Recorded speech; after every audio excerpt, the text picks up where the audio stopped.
Tem uma garotada hoje que faz rock que não tem nada a ver com um público de rock que é saudosista.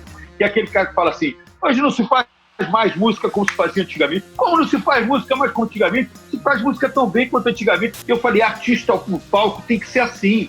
Ele tem que ser melhor ao vivo do que ele é no disco. A gente tem essa prepotência do ser humano de achar que esse planeta é nosso, quando na verdade nós fazemos parte do planeta. A gente não está conseguindo construir um futuro comum. Se você ficar berrando a minha cara e eu ficar berrando a sua, não vai adiantar nada, né? Essa semana, o Papo de Música conversa com um dos mais importantes representantes do rock nacional. Suas músicas fazem parte da memória afetiva de muita gente. Meu convidado da semana é o eterno barão Roberto Frejá. Papo de Música. Papo de Música. Apresentação, eu, Fabiane Pereira. Meu microfone e minha câmera estão habilitados. Tá, Já vamos lá. vi. Tua câmera tá aqui, chegou, agora deixa eu só recolocar Só aqui. vamos recolocar a caixinha de som. Frejá, quero começar te perguntando sobre decisões. Eu quero saber o que fez você tomar a decisão de entrar numa banda e 36 anos depois tomar a decisão de sair dessa mesma banda. Na verdade, a decisão de entrar na banda foi assim, eu fui convidado para participar de um show específico que estava marcado e acabou que esse show não aconteceu, só que eu percebi que aquelas pessoas estavam com o mesmo tipo de entusiasmo que eu tinha. Duas coisas me chamaram a atenção no Barão. Primeiro, essa mesma vontade de fazer alguma coisa acontecer, ou seja, de tocar, de buscar os lugares para tocar, de fazer show, então, e de ensaiar muito. E a outra coisa, logo que a gente começou a se apresentar, a força da música cantada. Quando eu comecei a trabalhar e perceber a força que a música cantada tinha com a plateia, no sentido de mexer com a plateia, das pessoas se emocionarem com aquilo, aquilo ficou para mim ficou muito claro que era aquilo que eu queria estar ali perto, eu queria estar junto daquilo. Era aquilo que era a minha onda, né? Eu quero ouvir vocês. Mas que beleza. Para sair, já foi uma questão um pouco mais sutil, porque, na verdade, eu não tenho nenhuma incompatibilidade pessoal com ninguém do grupo. A questão foi uma divergência mesmo de encaminhamento de carreira.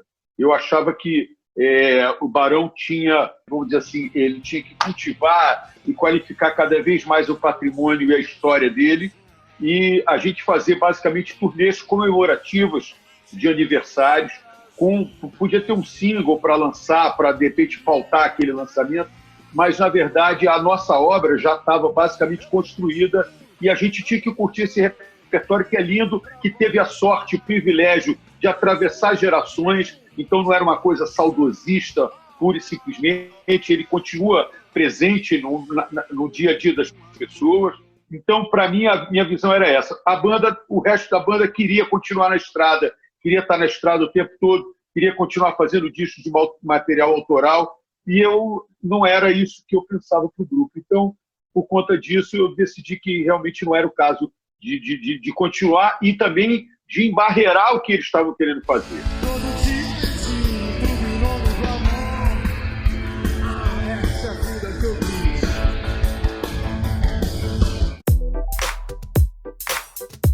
Oi, quem tá falando aqui é Júlia Mestre e eu tô aqui para falar do meu novo lançamento, Cores e Nomes, música e clipe já disponível nas plataformas digitais.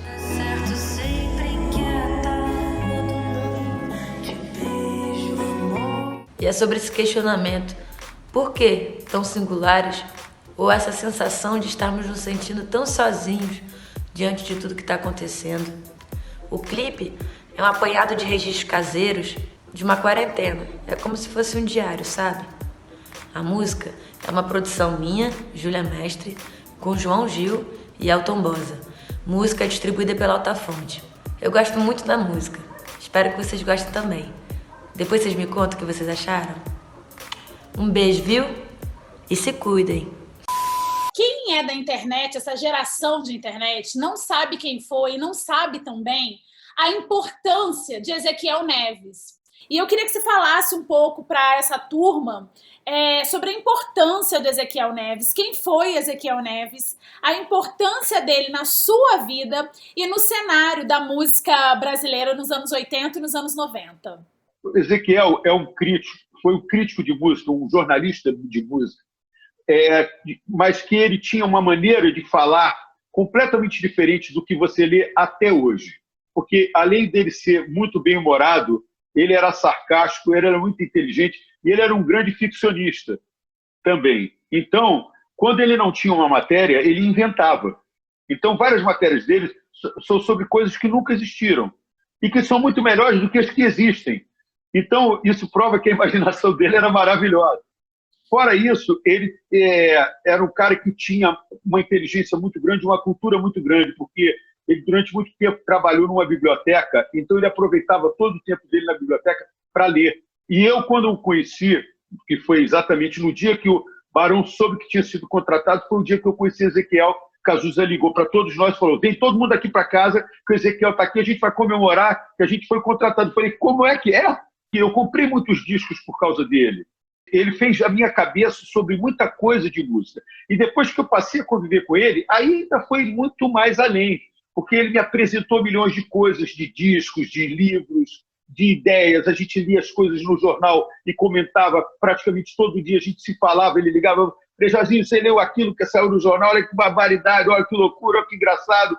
E ele tinha uma coisa que ele não se levava a sério. Isso foi uma grande lição que eu tive de Ezequiel. Ele não se levava a sério. Então, ele podia falar uma coisa e, se você discordasse, ele dizia: é mesmo? Sabe que eu acho que eu concordo com você? Ele, de uma hora para outra, ele podia mudar completamente de ideia. É essa cabeça que eu acho que é muito importante. É você não se prender a parâmetros que sejam tão rígidos na tua vida que você não consiga perceber as coisas todas que estão acontecendo à tua volta, sempre com sensibilidade. Isso foi a maior lição, eu acho, que eu tive de Ezequiel. O que você ouvia nessa fase da vida? O que você gostava de ouvir? Quais foram as suas primeiras influências, desde antes até de você decidir ser músico? Assim, o que você gostava de ouvir nessa fase da vida? Eu já ouvia muita música muito antes de querer ser músico. Desde os 4 anos de idade, eu era muito fissurado em música e comecei a comprar disco. Então, eu ouvia esses discos e alguns discos que tinham na casa dos meus pais. Então, por exemplo, eu ouvia Simon & Garfunkel bastante, que meus pais tinham uma coletânea maravilhosa deles, que eu gosto até hoje. Roberto Carlos, eu adorava, época da Jovem Guarda, Tim Maia. João Gilberto eu ouvia, mas não entendia muito. Depois é que eu entendi tudo que tinha lá em casa, eu botei o disco, ouvi, falei, pô, bacana e tal, mas não consegui entender aquilo, eu só vim entender depois, quando eu vi o disco branco, aquele de 73, aí eu entendi o João Gilberto. Baiana é aquela que entra no samba de qualquer maneira, que mexe, remexe, dá nó nas cadeiras. Beatles, a Jovem Guarda como um todo, ali Gerry Adriane, Vanderlei Cardoso, isso tocava muito no rádio quando eu era pequeno. E eu ouvia muito rádio também, porque ficava na cozinha e eu ficava o dia inteiro ali pela casa, aquele rádio ecoava, Tim Maia, essas coisas todas. Uma outra coisa que foi importante na minha formação foi o Big Boy. Eu assistia os programas do Big Boy, rolava muito rock and roll, e ele também tinha o Baile da Pesada, que era um programa no fim de semana, onde rolava soul music, que foi onde eu ouvi James Brown pela primeira vez. Get up, get on up, get up, get on up. Só que chegou mais ou menos em 75, 76, e eu tive a oportunidade de assistir um show dos Novos Baianos. Eles estavam lançando o show do Caia na Estrada e Perigas Ver. E aí assisti o show, fiquei chapado, primeiro porque eu já estava começando a tocar guitarra, e o Pepeu, naquele dia, me justificou ser guitarrista do Brasil. Então, aquilo ali, para mim, foi muito marcante. Mas, fora isso, aquela música e aquele caos que tinha no palco, aquela coisa que não era tão arrumada, me deu, mas, ao mesmo tempo, era superior ao disco, porque aí, logo que eu vi o show, eu comprei o disco. E o disco não era tão intenso quanto o show. Eu falei, artista no palco tem que ser assim. Ele tem que ser melhor ao vivo do que ele é no disco. E ele tem que ir num lugar onde ele não foi no disco, porque no estúdio você não vai até o final, né? Quer dizer, você vai até onde você projeta, mas o palco tem um momento onde tem mais, tem uma adrenalina, que é essa troca com o público, que aí você vai num lugar que você não iria, porque tem outros elementos misturados, né? Tem a troca com os músicos na hora, tem a troca com a plateia, tem todas as coisas que você pode estar tendo problema, ou pode estar tão bom o som que você vai num outro lugar. tudo isso pode acontecer no palco de uma forma muito mais regular ou possível do que no estúdio. Por mais que eu saiba desde o início, ando ao redor do precipício. Frejá, você acabou de lançar um disco nesse ano de 2020 e há 12 anos você não lançava nada, nenhum material Sim. inédito. E você lança um disco, coincidentemente, com um nome que não poderia ter outro, a menos que fosse algo, sei lá, me joguei do precipício. Queria que você contasse pra gente como é que foi esse processo criativo. Na verdade, assim, o Ao Redor do Precipício, para mim, era muito essa sensação que eu tenho e que eu tinha já há um tempo e eu tenho ainda, de a cada momento eu me deslumbrar de uma certa maneira com o ser humano capaz de fazer coisas tão bacanas, e em outros momentos ele tem a capacidade de ser tão... eu não posso nem chamar de animalesco, seria um desrespeito aos animais, porque eles não são tão cruéis, não são tão maus, né, quanto o ser humano é capaz de ser. Então, essa dualidade é o que me faz me sentir ao redor do precipício. E é curioso porque o disco já estava pronto e fechado, capa, título, prensado, desde maio de 2019, trancado num quartinho meu, esperando a hora do disco sair para poder distribuir o CD para os amigos. Então, ficou uma profecia, né? Uma coisa assim, antecipou um momento que a gente ia viver, mas, na verdade, eu acho que a gente estava se encaminhando para isso. Se você pensar o mundo desigual que a gente está vivendo, um percentual enorme da população mundial com muito pouco e uma quantidade mínima da população mundial com muito, muito, muito, muito, a gente vendo o meio ambiente ser destruído cada vez mais, a gente tem essa prepotência do ser humano de achar que esse planeta é nosso, quando, na verdade, nós fazemos parte do planeta.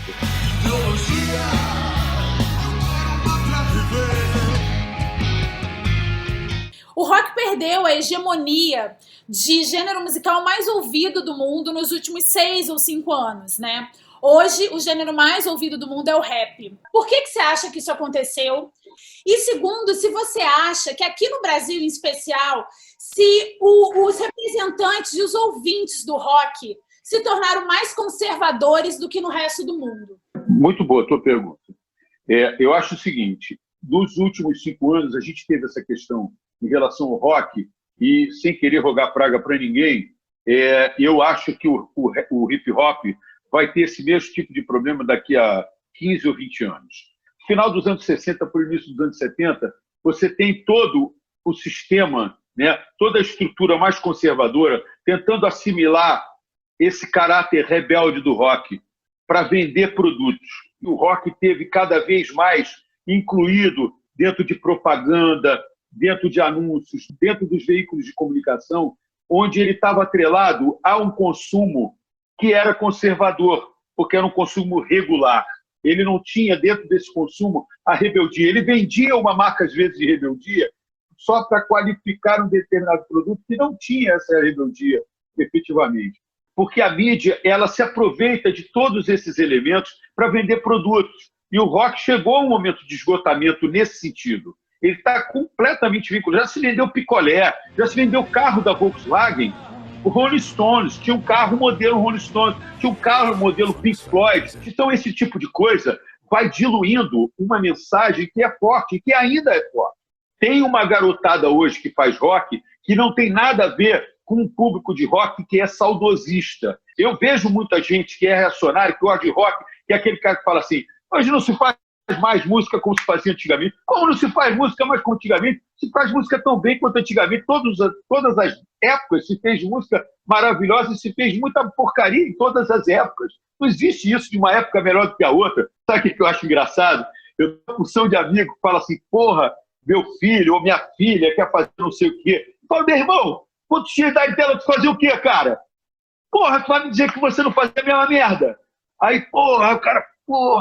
Pô, não fala isso, nem me lembra o que a gente fazia quando era... Eu falei, agora você esqueceu, né? A gente esculachava tudo, bagunçava o coreto, agora você está aqui, minha filha, meu filho, porra, meu irmão, presta atenção. Então, esse cara, que era um cara que era rebelde, que fazia fazia e desfazia, hoje ele está preocupado que o filho dele vai fazer o desfazer. Porra!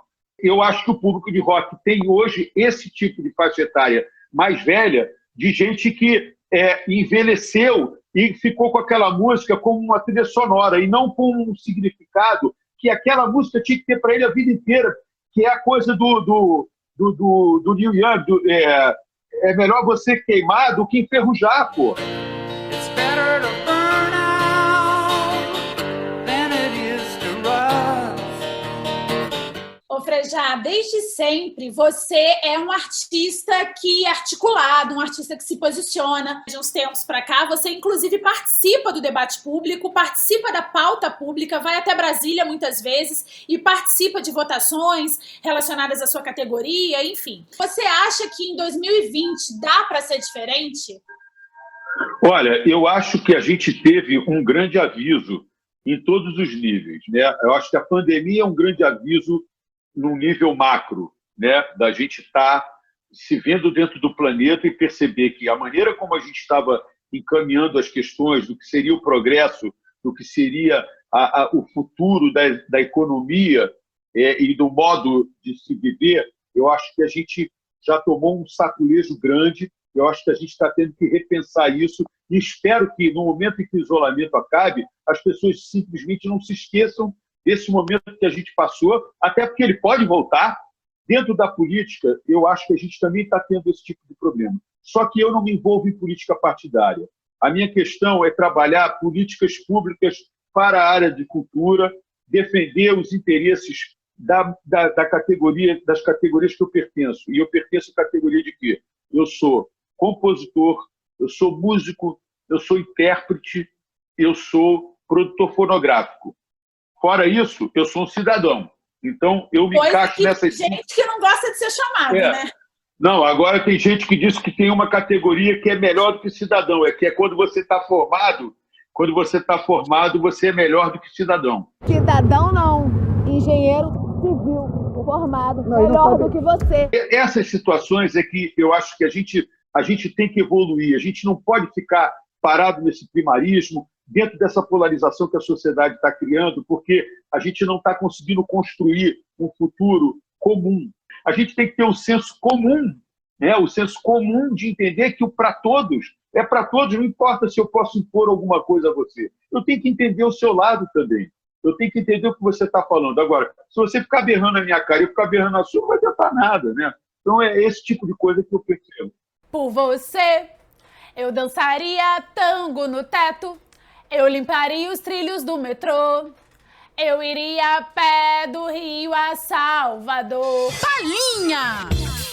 Queria que você desse uma palhinha de uma música composta por você, que você tenha muito orgulho, que você acha que aquela letra, aquela melodia, que aquela composição realmente é um marco assim, na sua obra. Eu tenho algumas músicas que eu gosto muito e que eu poderia cantar aqui. Mas tem uma música que, para mim, é muito especial, que é o Todo Amor Que Eu Venho Nessa Vida. Eu acho, assim, uma das coisas mais bonitas que eu faço parte como parceiro, né? Eu acho que tem uma letra maravilhosa do Cazuza, uma das letras mais bonitas que já escreveu, e principalmente ele ter escrito isso com 22 anos.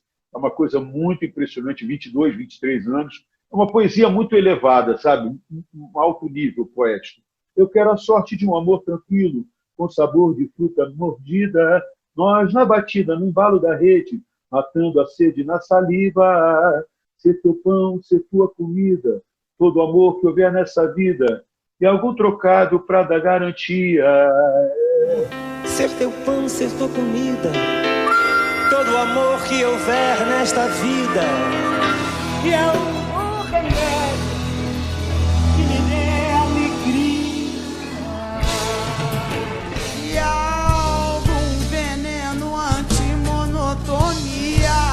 Uma canção, Frejá, que você tenha composto numa outra época e que em 2020 ela tenha ganhado um outro ressignificado.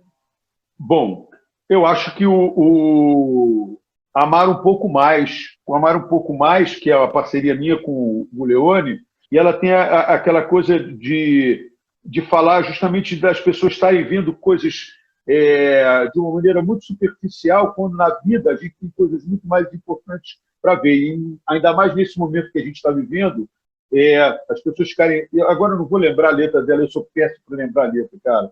Tem que ter mais que só esse mundo, tem que ter mais que só essa vida. E quanto mais se pode querer, quando que a gente perdeu a medida. Exatamente. E esse verso, para mim, é perfeito. Mas quanto mais se pode querer, quando que a gente perdeu a medida. Frejá, muito obrigada, muito obrigada, muito obrigada. Eu que agradeço, Fabi, muito bom, muito obrigado pela entrevista maravilhosa, é um prazer falar contigo, tá? Um beijo para todo mundo que vai ouvir a gente.